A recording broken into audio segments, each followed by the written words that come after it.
people were incredibly appreciative. I couldn't believe it because I decided to do 3 or 4 videos on YouTube, and they were just the most amateurish things. And it was just me looking down and talking about something.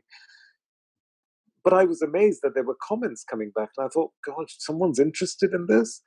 You know, someone's interested in this. And then I started realizing that there was this craving. People were craving just some good knowledge, some reliable information, someone to make sense of things. I would have so many people, for example, say, "Oh, well, my heart rate is 50. I'm terrified.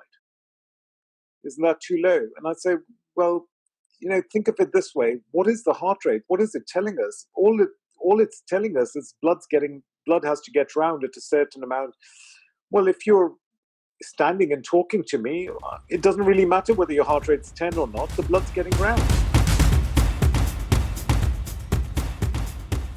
You bring up a couple of really valid points. That's something that we've been driving home on the lifestyle side with BiOptimizers. So we call the triangle that we work on is aesthetics, performance, and health. And everybody has a kind of an equation that's worked from. For example, a high performance football player may make some decisions around performance that will compromise his health, getting hit in the head, and at some point that equation will change and maybe he'll retire his career or leave early, or the consequences of the risk come up. Or some people who, sexual attractiveness and getting a mate is a big deal. So they want to focus on aesthetics, or they're struggled, or they have self-esteem issues and stuff. And so everybody kind of goes through their own formula.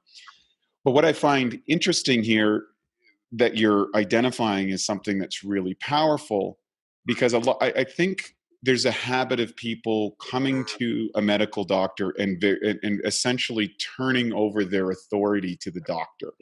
Yeah. And wanting some sort of pill to get them out of the responsibility of their lifestyle. And then when that doesn't work, they want to come back and blame the doctor or blame the medical system or blame the hospital. And I don't think people recognize that there's only so much you can do for someone in that space. The onus is up to them.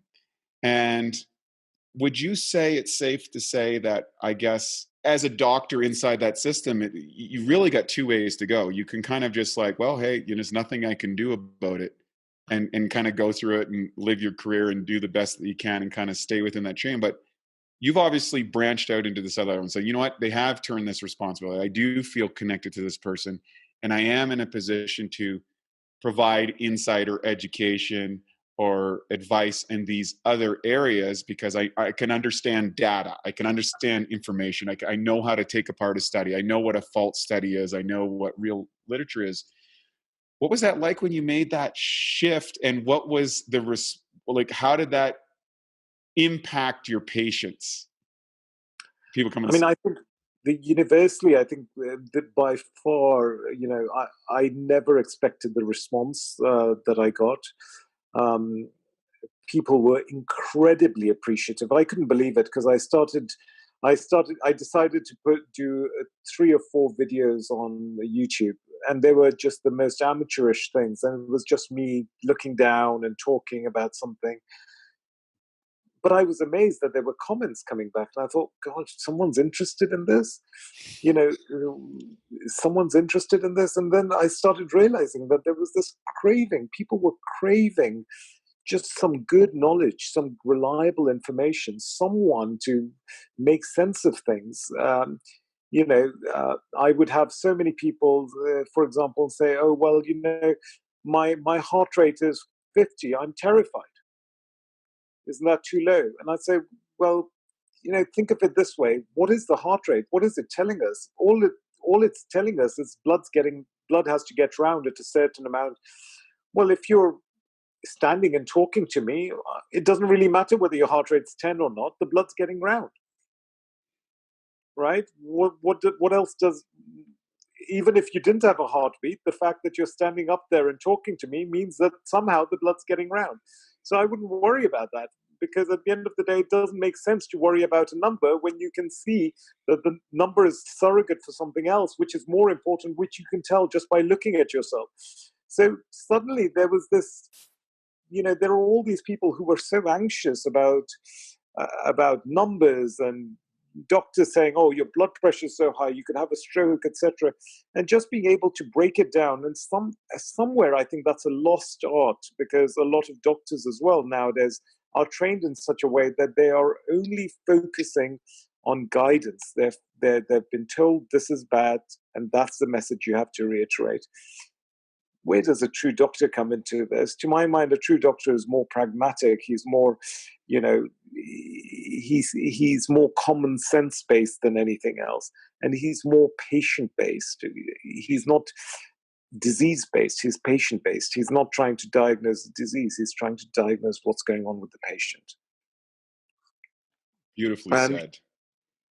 And so that, I think, I was amazed at the kind of response I got.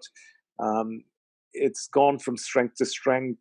I've tried to, and with all these things, you start off one way and then you get molded according to the response and what satisfies you. So more and more, a lot of my consultations are very much like meetings with friends. They'll come, right, and I'll have little old ladies who will come with cake, and I'd be like in my clinic, and I'd say, let's get some cake, let's put some music on, and let's have some food. And people say, no, you shouldn't be doing this, you're promoting a bad message, you shouldn't be eating cake with a patient. And I'll say, well, look, hang on, she's 85 years old. Who am I to tell her what to do with her life? She's lived. She's gotten to 85. I don't know whether I'll get to 85. I need to learn from her. Whatever she's doing is right, because that's the proof, right? She got to 85. So I don't buy the fact that I'm going to tell this lady how to live better.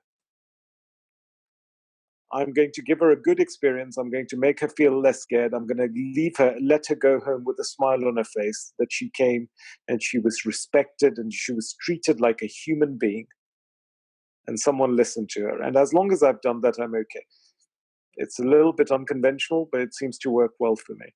I love it. I love that. I love the humility and the humanity behind that component, and it's super magnetic. And obviously, I think there's more of that. I think the fact that you have the courage as a medical doctor to truly embrace the artistry side, the art and science of medicine. The science is of course the background and the mechanics and the biology and all of those things that are absolutely critical to understand and to be able to have common sense. If you don't know those things, you can't ask or answer the questions properly.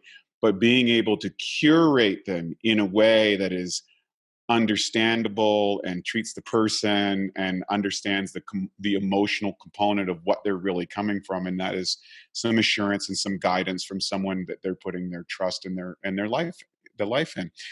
Beautifully, just really refreshing. And I know why your YouTube channel is blowing up, because I think there is a deep craving from that, from our people who are in positions of authority, whether that's medical or even in other positions of authority. It's like, where's the heart? Where's the humanity? Where's that component?